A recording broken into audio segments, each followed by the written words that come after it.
What's going on, guys? It's Steve. So Carmelo Anthony recently came out and said he is willing to join a third team. He's willing to waive his no-trade clause for another team besides the Rockets and the Cavaliers. Well, it's not even the Cavaliers anymore. It's just two teams now. The second team that he said he was willing to waive his no-trade clause is to the Oklahoma City Thunder. I can't believe I'm saying that. Can you imagine Russell Westbrook, Paul George, and Carmelo Anthony? Now, I'll sit here and I'll tell you guys this right now. I don't like it. I don't like it whatsoever. And the reason why, it's not that they wouldn't work together because it's two ball dominant. That whole excuse is nonsense, okay?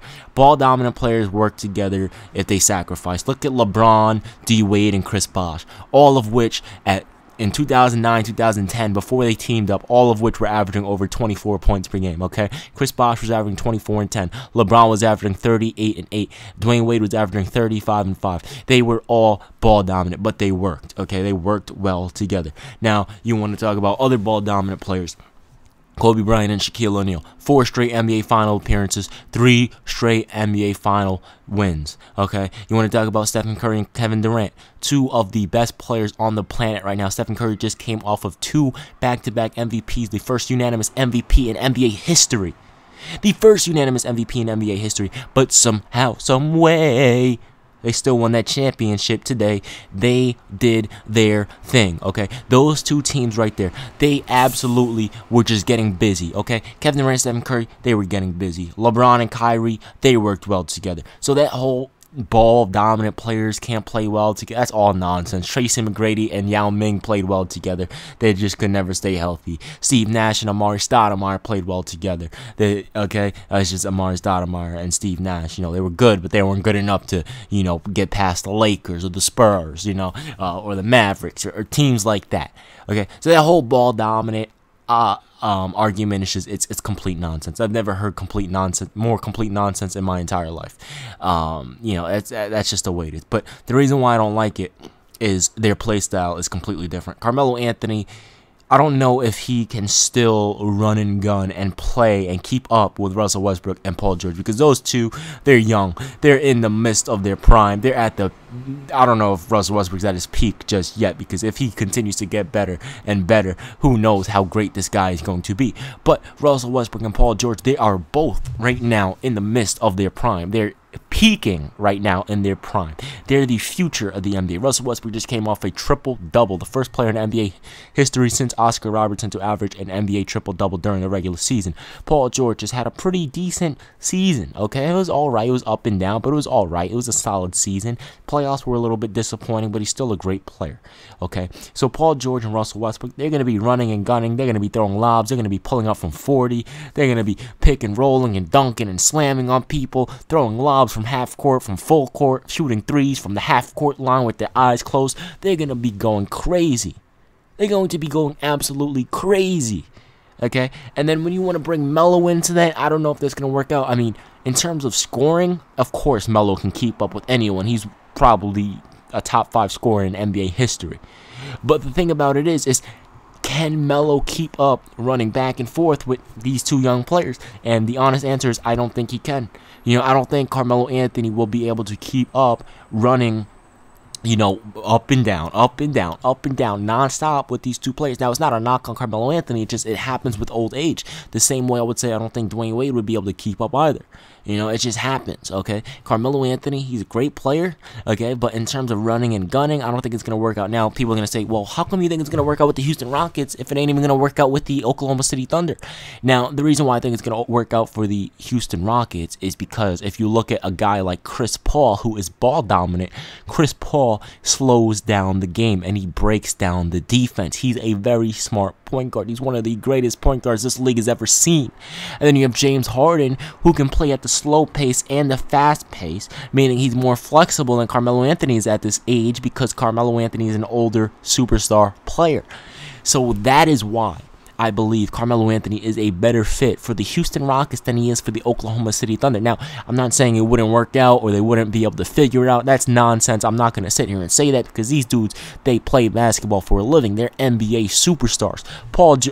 excuse me, 2 superstars and 1 all-star. But besides that, they're all star players, okay? Melo and Russ are superstars, and Paul George is an all-star, okay?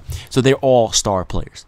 But what I'm trying to say is Carmelo Anthony running and gunning up and down the court, I don't know if he can do that anymore. That's why he's a real low-post player, and that's why I said he would actually be a really good fit with the Cleveland Cavaliers if Kyrie Irving didn't come out and do what he did. Now, a lot of people are going to ask me, Steve, why didn't you make a video on Kyrie Irving requesting a trade from the Cleveland Cavaliers? I was going through a really tough issue with my family in regards to my uncle. You guys know he is, I don't want to really go in depth, but he has a mental illness, and he wasn't taking his medicine for a couple of weeks, and he started to break down and, you know, suicidal stuff and stuff like that. And we had cops and fire and EMS swarming the house. It was crazy.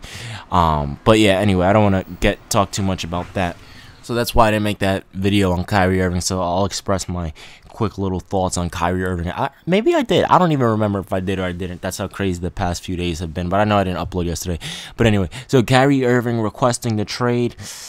It all comes down to the fact that, you know, Kyrie just wants to be, you know, Superman, and there's nothing wrong with that. He wants to be Batman. There's nothing wrong with that. He can do what he needs to do in order to be successful. There's absolutely nothing wrong with Kyrie Irving wanting to leave LeBron James. Some people are calling him, yeah, I actually think I made a video on this, but again, there's nothing wrong with it, okay? But back to the main topic of the video about Carmelo Anthony, Oklahoma City Thunder, the Houston Rockets, and the Cleveland Cavaliers. That's why I think, well, that's why I said in the first place Carmelo Anthony, and that's why I made that video, you know, be careful what you wish for if the Warriors destroy the Cavaliers, but it looks like the Cavaliers just broke down and it's not going to happen.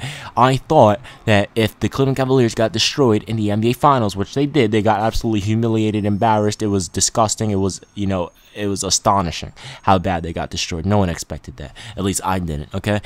So I said, you know, Carmelo Anthony should go with the Cleveland Cavaliers, but now that this whole Kyrie Irving fiasco is going down, and, you know, LeBron's not committed, and Kevin Love, who knows what they're going to do with him, the whole team's just breaking apart, and it's sad. And unfortunately, I'm going to have to sit here and I'm going to say this, a big part of that reason is because of LeBron James, and that's a big reason why, but, you know, stuff happens, man. You can't stay on top forever. That's just the way it is. But, you know, I still think, you know, Carmelo Anthony can team up with LeBron and it would still be lethal. Now, if it's Melo, LeBron, and Kevin Love, do I think they'll be good enough to defeat the Cleveland Cavaliers?